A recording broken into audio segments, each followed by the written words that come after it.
Good day, everyone. Good day, everyone. It's 5 o'clock. Adeshola, are you there?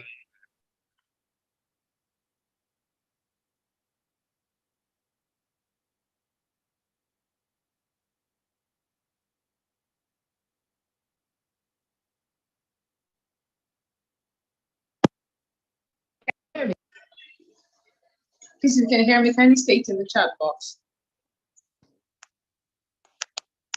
Hello? Okay, you can hear me now. Okay, I have been speaking. I didn't know that you couldn't hear me. Sincere apologies for that. So I was congratulating everyone, every member of the region for being here today. And I was also setting some ground rules on when we come into the class. We should please kindly ensure that we place our names in the chat box the way we would love to see them on our certificates at the end of this session and forward sometime next year. Today, we will be having a facilitator, someone who I have described as the visionary and the pioneer of this establishment that you see today. He is an entrepreneur, an idea generator, politician, a TEDx speaker, and patriot. He has a keen eye for opportunities based on his experience in politics, with working with non-governmental organizations and the federal government. He's someone who is passionate about Nigeria, and he's someone who we could describe as a detribalized Nigerian. He considers his boundaries to be limitless and is really focused on changing the Nigerian narrative in political participation. And it is with this tenacity that he has that he currently serves as the executive director of the Electoral College Nigeria. And he is also the country lead of Board Chat. Ladies and gentlemen, 10th cohort, a trusted Nigerians, please, let's make welcome the executive director of the Electoral College, who was once the active national publicity secretary of Kowa Party, FCT, senatorial candidate in 2019. Please make welcome Mr. Kunle Lawal. Thank you very much, Shola. Welcome to the 10th cohort. Good day, everyone. My name is Kunle Lawal, and it's a pleasure to, take this cohort as is normally done. So welcome to the introduction for Politeracy and Governance.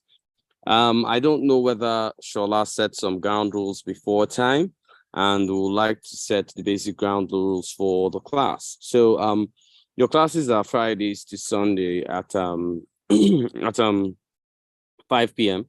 So Friday, Saturday, Sunday, your classes are 5 p.m. Assignments are on Wednesday. Basic understanding of politics and governance in this particular cohort will mean you will be assigned to political parties which will be created. This should happen on maybe Monday, between Monday and Tuesday, but before Wednesday, which is your assignment day.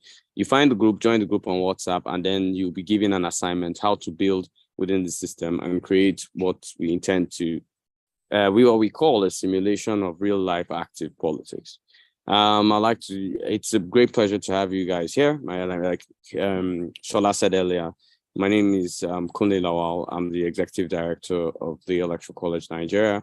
And on behalf of the board, which is the set of board members of the Electoral College, and on behalf of the region, which is the working arm and the class administration and the head of Politeracy, which you get to meet somewhere along the line, Lisa, I'd like to welcome you to the 10th cohort. Now, I need you to clearly understand that everything we know about politics in this class, we're not trying to tell you isn't true, but everything you know about politics, you would have to bury at this point. The first cardinal principle within our college and the electorate, of course, is the fact that we need to clearly state and fully explain that politics is not emotional. That's well-charted principle to what politics is. It's a well-charted talk to what policy is. I need to also explain that within your cohort, attendance is very, very key. You will not be given a certificate if you do not match 70% of the attendance. That is because we expect our associates, that's what you'll be called when you graduate, to have a clear understanding of politics and principles. So I would like to welcome you all to the 10th cohort. 41 people in class today out of class 200. I think it's poor, and I hope you don't start on that note. College has a very straight, clear understanding of things. And that's first and foremost. We are ready to graduate 6 students. If 6 students meet our parameters. We're not trying to aim at probably a lot of things. And someone is saying they can't hear me. Is that true? Hello, can you hear me? Adeshola, are you there? We can hear you, sir, clearly. Okay, so thank you very much. First, probably sign in again and sign out. So I'd like to make clear that we're ready to where we will graduate a set of people we think are necessary for us to graduate, and especially to the level we think we can graduate. So I welcome you to this joyride. It's a lovely thing. It's dedication by people who love this country. They walk through politics and governance for what it really is and what it can be. My name is Kunle Lawal. Like I've said, I'm the executive director, and I'll be walking you through this. I'm a first facilitator on this. We'll meet a few times along class. You have multiple facilitators. You have topics that range from the media and politics to the psychology of politics to result collation, the executive, the legislative, which you have tomorrow, which is second class, which will cover all legislative arms and whatever. Anyway, without much ado, let's go in today's slides and start the class. So a basic introduction for today, which is a basic introduction for what you will be doing generally in the cohort. So today it's introduction to, I hope everybody can see my screen. You could just write in chat box if you can see my screen. So introductions to politeracy and governance. And once again, my name, okay, I'm tired of saying my name. So can you see my screen, please, everyone? Just put up a finger. Adeshola and Co, are you guys here at all? I don't need to be repeating myself over this. Hello, Maureen, are you there? Yes, we can. Yes, we can. We can see us. Okay, so we'll move to the first slide. So politics. Now I know this is a word which is common, which a lot of us would like to say. It's a basic walk through, you know, what exactly we don't want to discuss. So most of the time, politics, that's one of the rich guys. Those are the people who are holding us back. Anyway, let's define politics for now. We'll go get to those other parts of those conversations along the line. So politics are, of course, activities which are involved in the pursuit of elected office. Nigerians tend to mix politics and governance. And, you know, we use the word politeracy a lot in the Electoral College, which is political literacy. And the education of what politics actually is what we call politeracy. So this is politeracy 101. So politics basically are the activities which are involved in the pursuit of elected office. Next, we have governance. And governance basically is the way and manner power is exercised in the management of a country's human, material, and economic resources. Now, the problem in Nigeria is that we've always mixed politics and governance. So there's no, I'd like to say this at this point, would like to say there's no APC state, there's no PDP state. The vehicles to elected office are, of course, political parties. But you cannot be sworn to a constitution and assume yourself part of a party. Regardless of who wins the elections, you are sworn to the Constitution of the Federal Republic of Nigeria. And we've had these anomalies, and if you go through your constitution and probably the Electoral Act as we're going, no state apparatus or media within the Electoral Act, I think that's 95-2, no state apparatus or media can actually parade themselves with a political hierarchy or entourage. But we'll get down across this line. I think it's a little too early to be discussing this with you, but I'm just trying to show you what exactly is available ahead. So what would you term the tools of politics? Now, what tools exactly are politics? So INEC and the Electoral Act. We all know that INEC is vested with the powers by the National Assembly and the Constitution of the Federal Republic of Nigeria to handle the political cycle.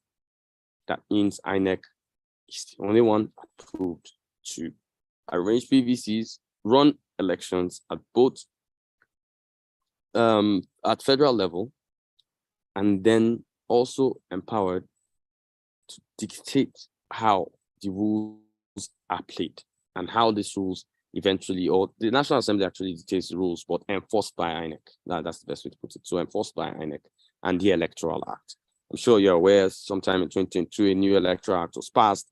You no more have full collation centers that, the results are now sent from polling units, which are PUs, directly to the INEC central database. INEC now can say a resident electoral commissioner under duress give a particular result, and within 7 days now INEC can say that result was under duress and nullified, and lots of other things, the Electoral Act. So the Electoral Act is the law that guides the elections, which INEC uses to help work within systems. You saw the way people cannot run for offices, you can run for different offices, and a lot of things that happened, interestingly, within the last few months in elections in Nigeria. An next tool of politics, which of course is within, like I'll reiterate, politics is the route, and it's of course the way to elected office, and it involves everything that goes along the way for elected office. So we have political parties. Now, political parties are the only vehicles to elected office. Nigeria yet doesn't understand, doesn't appreciate, or does not allow for independent candidacy. And the truth is, as much as people say, they want independent candidacy, yeah, I agree a little bit, independent candidacy, but this is my personal opinion and not the reflection of the idea of the college. I believe independent candidacy can work at local level. That is, at, let's say, councillor, local government, and maybe state assemblies. But when you're now moving into for Senate, House of Reps, Senate, and presidential, you have a different ballgame, and here's why. Nigeria has about 176,876 polling units. Now, if two people were to man each polling unit on election day, let's just use the 170,000. Two people, and you paid them 5,000 each, for lunch, credit, and whatever. That would be 10,000 per polling unit. 10,000 multiplied by 170,000, you're talking 1.7 billion naira on election day alone. This is quite complex. And even in very advanced democracies like America, we saw what happened with Kanye West and the last elections. These are things that are not yet there, and we are not yet at that level. So political parties are tasked, with getting their members participating in the primaries, whether it is, we have three methods of primaries, which is direct, indirect, and the consensus candidate. The consensus is an agreement between, members of a party on a political position, for who to represent them on a political position. Direct primaries would, of course, explain the fact that every member of the party can participate in voting. Then indirect is where you have delegates, and we all remember the delegate saga not too long ago with a fistful of dollars. But that's not the topic for today. The electorate is also a tool of politics. You can never have an advanced democracy if the electorate remains politically illiterate. And this is a common issue in Nigeria. Now, you have people saying, we know what politics is. We understand what politics is. We're going to take in what politics is. But the truth is that when you get to the basis and you ask them, okay, you live in Etiosa, do you know any local government chairman? You live in Zaria, who is your local government chairman? And how much is allocated to this local government? And why has your local government chairman not taken the necessary steps with the IGR he's also collecting with FAC allocations, which of course exceed over 130 million in every local government, to sit down and say, okay, why is this not done? Why is this not done? As much as we call them honorable, we must also remember at this point that the local government do not have immunity. The local government chairmen don't have immunity. So they're supposed to be sued and taken to court. But I think we've lived so much in a military stage that all we think of is Mr. President, Mr. President, Mr. President. Let's not forget, of course, Mr. President has a lot of things to do, but you can't only hold Mr. President accountable. For a system to fully work, you have to be able to hold everyone accountable across board. But that's enough about the electorate. The electorate also have the power to vote. You have the power to recall. To recall takes 50% plus one of total votes cast in the last election. So let's say anybody in the legislative, let's say State House of Assembly, let's say Kogi, representing, let's say Ida, and then you want to recall him, it's going to take you, let's say he got 18,000 votes to get into office. It's going to take you 9,001 votes and signatures, which must be done manually according to the Electoral Act to recall him. Now, it looks like a tough call, but if you understand how important the legislative is to the democratic system, you know that it's not so hard, because you'll be able to alter, and I'll be able to get the other people in the legislative to get into the game. But we'll get into that a lot more down the story. Now, the media, which we term the fourth estate, are very important and a tool of politics. I will tell you that part of the problems of what we don't understand by politics, we should hold the media responsible. This is because, of course, they do not exactly present what we think they should present. We don't, of course, handle things as they don't handle things as they are supposed to handle it. The media barely educates the electorate, and this cuts across traditional media, which is radio, TV, and newspapers, print, to modern media, which you call Twitter, what they call it, the social media, which would be Twitter, Facebook, Instagram, and etc. If you've noticed, most of the time, people just gather followers, 100K followers, this number of followers, just like newspapers garner a lot of people. Like for news, I'll give you an example with TV stations. So all they just do is get one APC guy. No offense to any political party. I must also state clearly here that the Electoral College is non-partisan. So a few arrows will fly across. Just get used to it. We just want good governance. So a media station will just get one person from Labour Party, one person from APC, and one person from the PDP put in the room, and have three dogs barking at the end. At the end of the conversation, you've learned nothing from politics. They don't even take away anything. That's who came to the interview. And those who are listening do not get anything, and the journalist doesn't ask the right questions. This goes across every system, whether it's Twitter space, you have these issues, and these things are not basically what are supposed to be. We're supposed to have a media that engages. And when I mean engages, not asking, so are you going to do what's in your manifesto? Funny enough, I'll give you an example.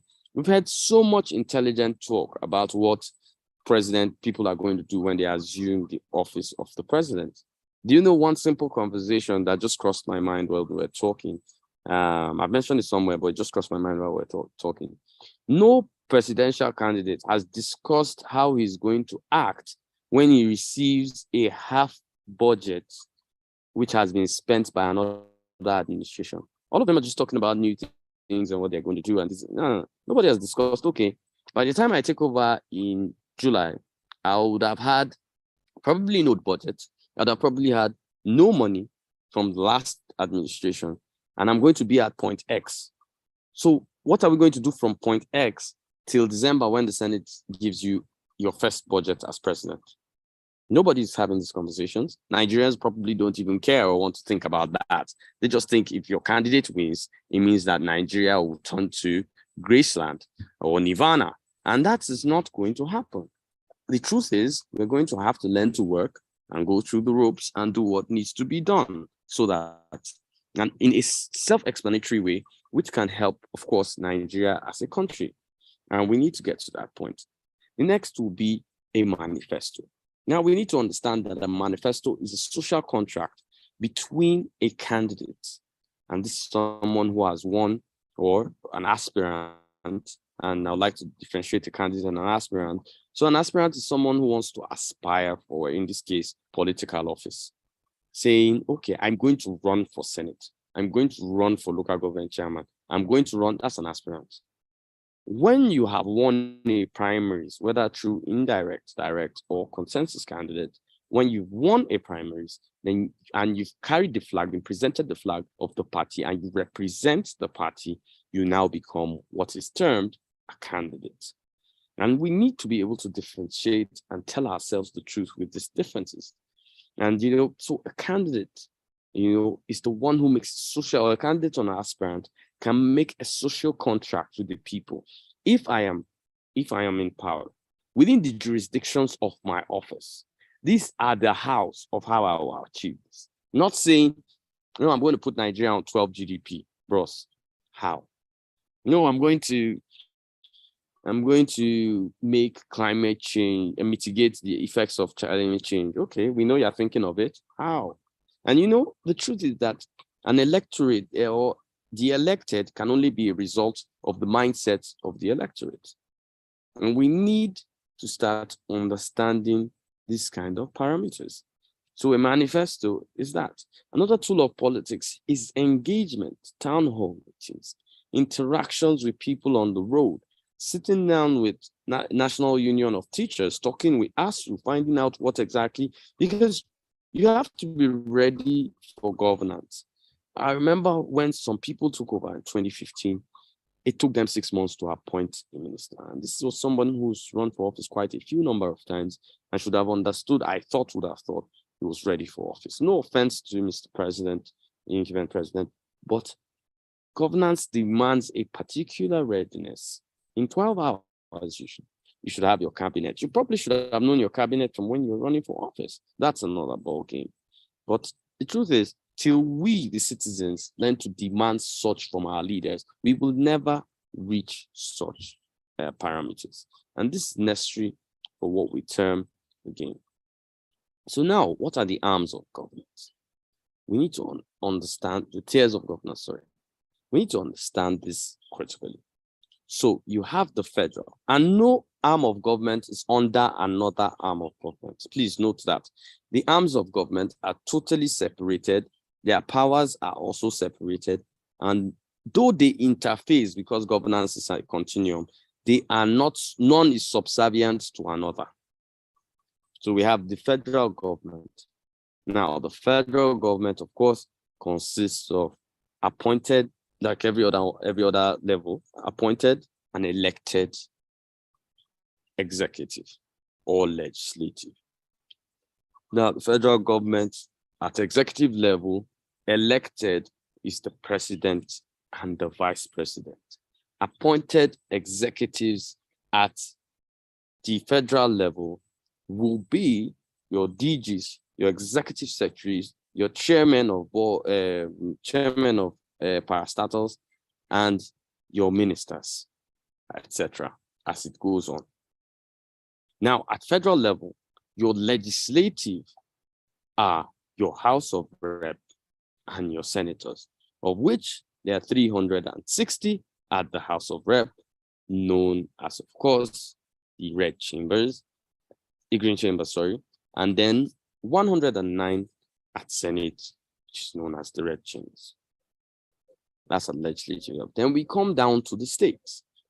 The states has, of course, appointed and elected executive and then legislative at this level. So what you have in the state are the governor and the deputy governor, which are the elected executive.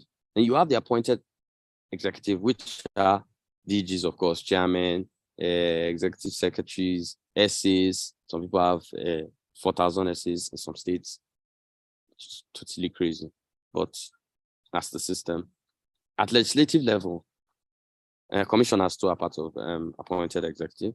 Then at legislative level at the state, you have the State House of Assembly. We know them. Those guys that go to the legislative house in the state and don't do anything. Now that's another kettle of fish. We now come down to the local government. At the executive level, at the local government, elected, we have the local government chairman and his deputy. Appointed at this time, we have secretaries of health, of education, of different things, and PAs and SAs as usual with the Nigerian entourage. At the legislative level, at the local government, we have councillors, which form the National Assembly of a local government, which are supposed to discuss things at a parameter with executive oversight. But tomorrow you do the legislative, so I don't want to dwell on that. We will move forward. So to effect or to achieve good governance, we're going to have to look at the following parameters. First, what is necessary for it will be proper representation. Now, the problem in Nigeria has always been this. the distance between the those who are elected and the governed. There isn't any right channel, appropriate channel, and they have separated themselves fully away from governance, therefore from the people that they're governing. Because of this, there's improper representation. So the exact mind or the exact thought process, which is going through the average citizen's mind, is not relayed to the federal government, state government, or the local government. And this is because maybe they have set themselves in a way not to do exactly what they were sent to do. But that's another point. Decentralization also is necessary. A lot of people like to talk of restructuring, but we should decentralize quite a lot of things. A lot of people will argue state police.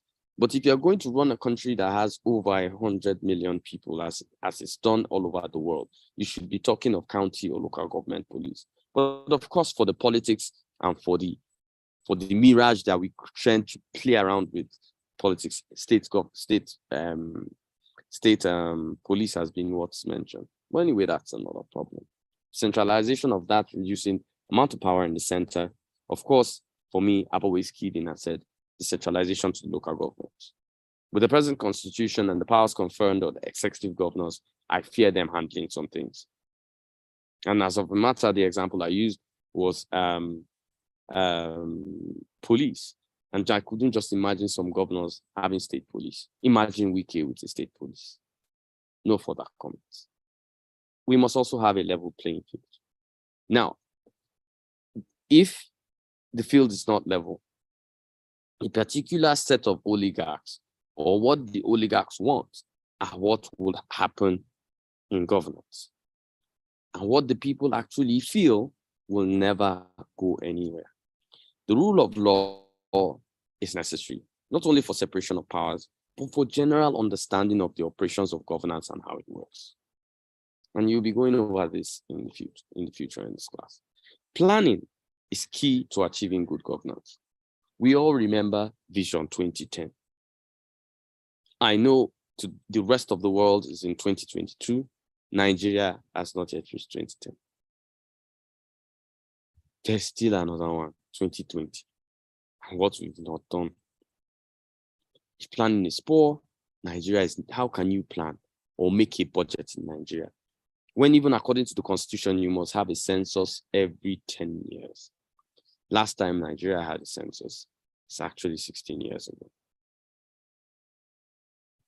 And that begs the question, how would I plan for a family when I do not know how many people are in my family? How can we cook for them? How can I send my children to school when I don't even know how many children I have? But again, those are matters that do not concern the Nigerian electorate. We rather discuss things that are not important. We need an educated electorate. Till our electorate is educated, we will not meet the parameters of good governance. And this is because of who we are, where we are, and how we see things. That is because you cannot conceive something you do not have. Nigerians have an idea of what good governance. Nigerians want to relax. You know what good is. But nobody wants to work for what it takes to have good governance. To enhance existing governance parameters, we will start with participation. Participation is key, and participation does not mean voting. How many of you are in political parties? How many of you are working in those parties to ensure we do not have the kind of candidates imagined that will hurt our feelings? How much have we participated in the electoral? Everybody says PVC, PVC. I'd rather Nigerians were in political parties. This is my personal opinion. In political parties. And you want to know why? Because when we can influence the people that emerge at the primaries and everybody is good enough, a few of us can go and vote knowing that whoever comes out is good enough for Nigeria. We will get there one day. We also need to develop solution-oriented mechanisms. Most of Nigeria's positions are knee-jerk solutions. I'll give an example. The dollar started crashing a long time ago, and so was the pound. When the naira started crashing massively, our idea was to redesign the naira. Nobody thought of the hows and the whens preceding all this. when the Ukraine war started, the Nigerian government wasn't even thinking about the effect of oil and gas or other things like fertilizer, which comes from Russia and Ukraine. You didn't think of it till when it became a problem. And once again, we've come up with our knee-jerk solutions to these matters. We need to also create financially unattractive offices. People cannot earn 42 million a month minus committee sitting allowances, and etc. and etc. We need to make offices financially unattractive for us to be able to exist and have people that actually care about this country. Next will be freedom of speech. Freedom of speech is most key. It's freedom of speech, I always tell people, is limited anywhere in the world. And it is limited to the point it doesn't infringe on the human rights or the basic rights of another individual. I know in this country, we assume freedom of speech means you can't say anything. That's not done anywhere in the world. One of the saddest things I've seen online make me question myself and say sometime in 2006 when we're fighting for the laws of social media and rights, is this what we were begetting? Is this what we're giving birth to? It's despicable. We also need to understand, we need understanding by the electorate of elected office jurisdiction and powers, so that people will not come and tell you what they cannot do and you be convinced. Sometimes I'll give you an example. Sometime in 2019, the presidential candidate was talking about their actions and their thought processes about the LGBTQ community and what they were going to do if they assumed power. I was at that conference, and the presidential candidate hates me till today. But I'll tell you what, I took the mic and I was running for Senate at the time, and I said, the president is allowed to have an opinion on LGBTQ, but the power of whether it becomes legal in Nigeria or not are totally and fully vested in the National Assembly. Now, the people are supposed to know this, but because of where we are as a country, we probably will never understand the basic simple facts. Now, in conclusion, public servants, well, of course, people that are within governance, should be focused on serving the public, not any good special interest group that can also mean political party members. And good governance should be an expectation, not an exception. Abigail Spanberger. Thank you very much. It's a nice time talking with you guys, and I'm open for questions. Now, I need to very taking questions here. Okay. Hello? Thank you. Thank you very much. Okay. All right. So whilst you were speaking, we had some questions in the chat box, and we'll start with that.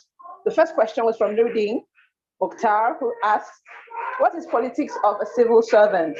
Because I heard that civil servants don't have a right to join politics. How true is this?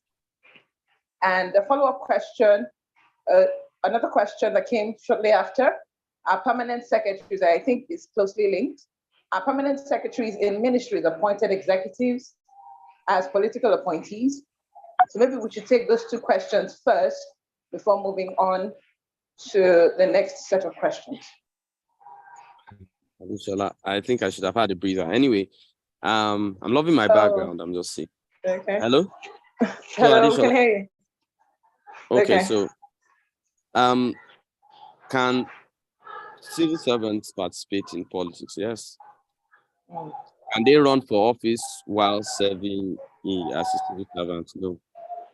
But can they be partisan? Yes. But this must not affect. This must not affect, and I'm not finished. This must not affect their duties or the discharge of their duties. Okay. Secondly, You asked me about permanent secretaries, whether they are appointed executive. They are part of the state apparatus. So yes, appointed executive. Okay. Another question was, what is the fourth estate? I think I explained that was clarification. Okay. I explained the fourth estate was the press, media, and I broke it down into modern media, which is social media, Twitter, and whatever handle you choose to use. And then traditional media, which were print, TV, and radio. Okay. Yeah, I'm sure Solomon was probably not around when you did that. The next question is still from Solomon, and his question was, how can we fully utilize the media as a tool for proper governance? Okay. How can we utilize... Another question. I want you to take two at a time. No. Okay. That's the next question. I can't take two at once. So, okay. How can we utilize the media? A lot of CSOs, a few CSOs, including the Electoral College, are working directly or indirectly with media to help garnish the kind of things emanating from the media, to take over a few things that we have left for journalists, including political debates and etc. We are also looking at ways in which we can have programs, short 1-minute programs, which educate. The Electoral College already is running programs on radio stations to help boost and improve political education generally across Nigeria. Thank you. Okay. All right, great. The next question, how can we make the senatorial offices and that of the House of Reps unattractive? I didn't hear what you said. How can we make the senatorial offices and the House of Reps unattractive? How can we make those offices unattractive? You'd have to elect senators, because the finance of these guys are smart. So the finance of the National Assembly is vested in the hands of the National Assembly. So you get at least 52 good senators and at least 150 good House of Rep that will decide to alter the kind of funds they have access to. We are doomed to the kind of money they have. Wow, okay. Next question. As regards to holding leaders accountable in the legislative and Senate, is there space and time where the masses are invited for open dialogues? Actually, being honest, I think the electorate is less fair. And here's my reason why they're kind of carefree and have a lackadaisical nature towards it. The Senate actually, before it does a lot of things, opens for town halls, before it takes direction of some bills. It is mandated by law to do it. You must do it. The question now is, do Nigerians even care? Are you taking your time to attend it? Have you been part of it? I don't think so. So hence the problem. Okay. Can we say the next question? Can we say the moderation of freedom of speech should be a function of rule of law and effective administration of justice? When you talk about there's no moderation for freedom of speech. There's freedom of speech. Now, in that freedom of speech, and we need to divorce ourselves from the thought that anybody is moderating your freedom of speech. Nobody's moderating it. But you also cannot infringe on the rights of another human being. So you don't have the right to say, Hausa people are this, are you okay? Or Igbo people are this, or Yoruba people are this. No, you don't have those rights. You can talk about matters. You can say, Mr. A was not nice to me at this particular time, but you mustn't infringe on Mr. A's human rights. And I know every time we talk about freedom of speech, Nigerians just want to open their mouths, run like a channel, but that's not how it works. And the truth is, you can't build a country from that.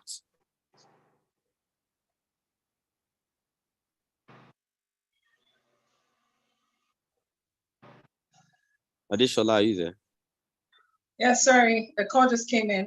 Sorry about that. Okay, can you hear me? Yes, we can. Okay. The final question says, no, the law. Okay. Okay, no. So this is not a question. This is more like a contribution. So let's take questions. If we have anyone who would like to speak, can you please indicate by raising up your hands? aside from the questions we have taken in the chat box, do we have 1 or 2 questions? Does anyone have a question that they might want to pose to ED? You can just raise your hand. The system is Yes, you you can just just raise your hand. You just raise your hands and we will unmute you. yeah. So I love quite an interactive session. I didn't keep you guys for long. So I think we can just raise our hands and have these conversations. And we're also very key on gender parity. So we'd like to see females asking questions and males asking questions too. So Shola, 2 people have their hands up. I'd like to take those questions. Okay. All right, we have Solomon Olalemi. Sorry if I didn't pronounce that. And Kabila Akolo Alaku. All right, so let me start with Kabila. Okay. Good evening, everyone. Good evening, Habila. Thank you very much for your lectures and for years I've been following, and I think you're doing a great job, and I appreciate this opportunity. So I asked a question on the permanent secretaries if they are appointed executive, and so the broader aspect of the question is how political actors, especially governors, presidents, sort of like exaggerate the concept of political actors. So everybody in government, almost every important officer of government is expected to behave as though they are political actors. So a permanent secretary, directors, in some cases, almost anybody that can get anything done for government. So this difference between government. Habila, could you take your question again, because I can't hear you? Hello. So I said the question Habila, about. I lost you for a bit. Habila, can you go again?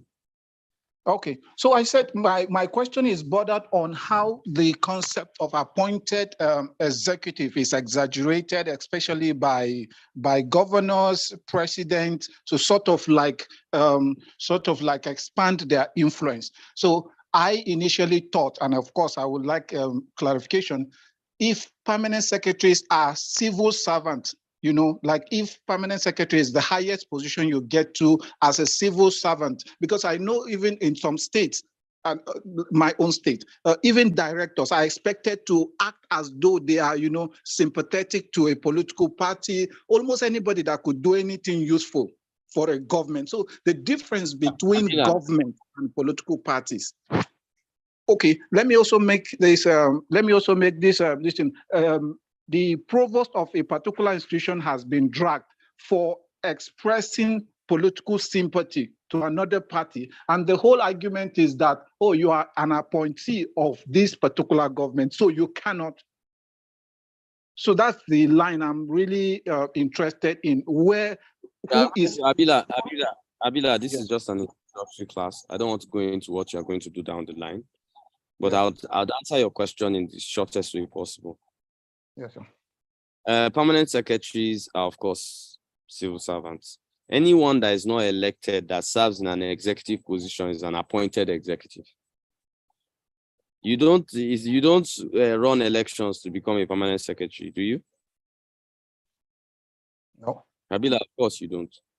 Yeah. And the state is not supposed to be sympathetic to any political party, whether it's the one in power or it's the one, what they call it, is the one that the person wants to do. Let's not go into that. But you go over parts of, in this course, you go over parts of the Constitution and you go over this particular point when we get to the Electoral Act. So don't be in a rush. Don't rush today. We have a long way. You have 26 classes. Trust me. Today is just the icebreaker. So can people keep their questions short instead of, quite a long story? Let's not also get emotional while asking questions. Additionally, you can unmute. Okay, so let me have Solomon. Yeah. Good evening, sir. Thank you so much, Mr. Kunde. Yeah, so my question, right, is when you talked about your personal belief is that people should go into the appointing the candidates, right? my question is, now that we do not have the right candidates, what can we do? What is the best way out? How can we participate? You're going to find out something somewhere down. You can participate by trying to support another candidate, trying to push your narrative in one way, or trying to do that. But I'll tell you something for free. If there's anything I've learned about politics, 2027 started the moment the primaries finished in 2023. If you want to start engaging or discussing the matter in 2026, be my guest, but you will not achieve anything. So 2027 started the moment primaries were lost in 2022. I need you to understand that. And like I said, this class is just an icebreaker. I don't want to engage or push things into other classes, which are jobs of other classes or anything else. Thank you very much. Okay. All right. So we have some questions in the chat box. There's a question that says, there's a saying that says, he who pays the piper dictates the tune. Are there any laws or regulations to check partisan media houses? We have seen that some media houses are owned by candidates of political parties, and they, which is the media houses, have been sympathetic to these candidates. Yes, they are. But because Nigerians also do not know the laws, Nigerians are trapped. You see, that's the problem. Nigerians say the country doesn't have laws. It has laws. Are these laws implemented? No. But Nigerians seem to conveniently forget that the constitution won't stand up and, of course, hit someone's head. So it's basically that you need to act. Now, if you do not know the law, from what angle are you going to start to ask these questions? The constitution is your holy book as a citizen. Get to know it. Thank you.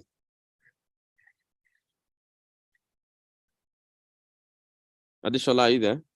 Yes, I am. Okay, you froze for a bit. I thought you were still speaking. All right, we would have the final question. Nuruddin, you have asked the question in the chat box. You still want to speak? I just want to make sure that I have taken questions in the chat box so that we can round off this in 5 to 10 minutes. Okay. Okay, let me just take to Nuruddin finally, and then we wrap this up.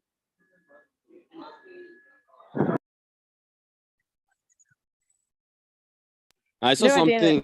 I saw something in the chat box, and I'd like to really comment. I told you people, it's hidden class. Anything you know about politics, pack it. But you guys want to continue doing the normal thing. You're not going to get educated in this class at this rate. So I'm seeing a statement from Salih Mohammed, which is stating because most of our people at the rural area are not using media houses. What your definition of media is what? Traditional media is radio. Is it that they don't listen to radio? I don't know why the definition of media is TV or CNN. That's not the definition of media. Even a common town hall held in a village will be considered engagement, which you mentioned preceding that. So please, try to just follow us. We're trying to teach you something from what we've all learned, and we're all learning. And just as you are learning, we are learning. So we can all walk this path together. Stop bringing conundrums or things there are things you do in myths. There's a topic you do, myths and realities of politics. And that myths and realities of politics, trust me, you're going to enjoy that class because it's going to bamboozle 80% of what you think is true about politics and tell you what's a lie also.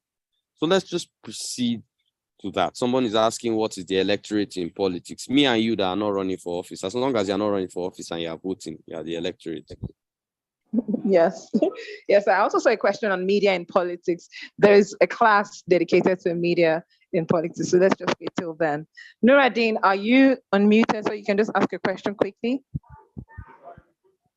Hello, everyone. Good afternoon, everyone. Hello, can you hear me? Yes. With regards to this permanent secretary issue, I want to ask a question. In Nigerian agencies, either education or what have you, they tend to put what we call permanent member. I see this permanent member as a political appointment. As it is not just the way permanent secretaries are. So I just want to ask